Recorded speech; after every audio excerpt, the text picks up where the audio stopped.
না, এই জয় তো জনসাধারণের জয়, এই গণতন্ত্রের জয়, ভারতীয় জাতীয় কংগ্রেসের জয়।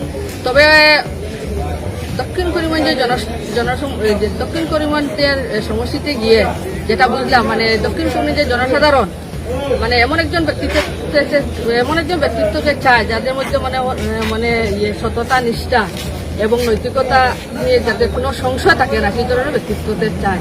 আগামী দিনে এই ধরনের নেতাকে নিয়ে ওনারা অগ্রসর হবেন, সেটা এই নির্বাচনে প্রমাণিত হয়েছে। কত ভোট পেলেন? টোটাল 40,000। ব্যবধান কত ছিল? ব্যবধান 30,000।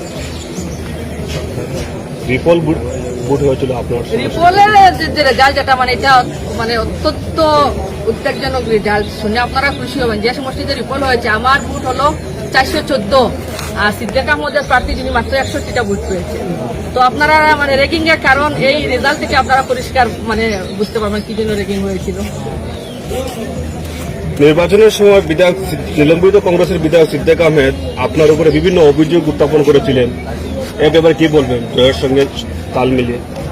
আসলে বিধায়ক সিদ্দিক আহমেদ উনি যেসব মন্তব্য করেছেন, ভিত্তিহীন মন্তব্য, জনসাধারণ দেখিয়ে দিয়েছেন, জনসাধারণ প্রত্যাখ্যান করেছেন এবং জনসাধারণ বুঝিয়ে দিয়েছেন যে উনি মিথ্যা বলার পারদর্শী মানুষ। উনি, আমরা দক্ষিণ করিমগঞ্জের মানুষ আমরা জানি যে উনি একজন মিথ্যুক মানুষ, মিথ্যাবাদী মানুষ, এবং উনার কথাতে মানুষের জনসাধারণ বুঝিয়ে দিয়েছে যে উনি মিথ্যাবাদী মানুষ, এবং জনসাধারণ এই যে আমার উপরে যেটা অভিযোগটা প্রত্যাখ্যান করেছে। কি মেসেজ দিবেন বিধায়ক সিদ্দিক আহমদকে আপনি? ওনাকে আর কি বলবো, উনি তো পুরা দক্ষিণ করিমগঞ্জ সমষ্টির জনতাদেরকে বিক্রি করেছেন, জনতার লুটে ফুটে খেয়েছেন। আজকাল উনি জনসাধারণ ওনার উপরে অতিষ্ঠ, তাই ওনারা জনসাধারণ বিকল্প চেয়েছেন।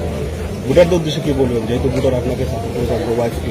আমি ভোটারদের কৃতজ্ঞতা স্বীকার করি এবং আমার পুরা দক্ষিণ করিমগঞ্জ সমষ্টির ভিতরে আমার যে টিলাবাড়ি বান্দরকোনা সমষ্টির প্রত্যেক ভোটারকে আজকে আমি অন্তঃস্থল থেকে ধন্যবাদ জানাই। ওনারা যেভাবে আমার সাথে, ওনাদের যে সম্পর্ক, যে আন্তরিকতা, ওনারা যে আমাকে কাছ থেকে চিনেন, ভালোবেসেন, আর ভালোবেসে যে ওনারা আমার সহধর্মিনীকে যে 40,000 ভোট দিয়েছেন, তাই ওনাদের কৃতজ্ঞতা প্রকাশ।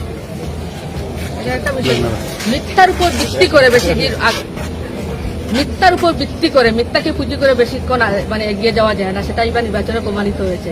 প্রত্যেকবার নির্বাচন আসলে মানে আমার সামাজিক জীবন নিয়ে মানে আলোচনা হয়, আর প্রত্যেকবার নির্বাচনে জনসাধারণ সেটা খণ্ডন করেন। তা আমি মনে করি অদূর ভবিষ্যতে এই ধরনের ইস্যু মনে হয় আর তোলা উচিত হবে না। নির্বাচনে একমাত্র দক্ষিণ করিমগঞ্জ সমষ্টিতে মামলা, পাল্টা মামলা, হ্যাঁ, আমার তো এমনটাই মনে হয়েছিল। যেমন মনে হয়েছিল দক্ষিণ করিমগঞ্জের সমষ্টিতে টিলাবাড়ি বান্দরকোনা জেলা পরিষদ উপনির্বাচন যেমন হচ্ছে আর কি, সব নেতারা যাক সেখানে। আর বিশেষ করে সিদ্দিক আহমদ যে এমন একটা ভূমিকা নিলেন, সেটা আর ভাষায় প্রকাশ করা যায় না। 25 বছর রাজনীতি করার পরেও উনি উনার হোম সমষ্টিতে ভোট রেগিং করে উনার জনসমর্থন দেখানোর যে প্রয়োজনীয়তা মনে করলেন, সেটা অত্যন্ত নিন্দনীয় বিষয়। আর জনসাধারণ উনার নেতৃত্বকে প্রত্যাখ্যান করেছে, উনার সেন্টারের রিপোলের রেজাল্ট সেটা প্রমাণ করে দেয়। এটা আমি দেখতে পেলাম সিদ্দিক আহমদের মানে ম্যাজিক কোনো কাজ আছে না, ম্যাজিক তো সবসময় টিকে না। ম্যাজিক মানে সত্যের উপর ভিত্তি করে যদি চলা যায় তো অনেকদিন টিকে থাকে, কিন্তু মিথ্যার উপর ভিত্তি করে বেশিক্ষণ মানে এগিয়ে যাওয়া যায় না, সেটা প্রমাণিত হয়েছে। সুতরাং সিদ্দিকদা আপাতমস্তক মানে একজন মানে মিথ্যা কথা বলা পারদর্শী, যেটা আমার হাজবেন্ড ইতিমধ্যে বলে গিয়েছেন। তো সেই হিসাবে উনার কথাতে মানুষ আর নাই আজকে।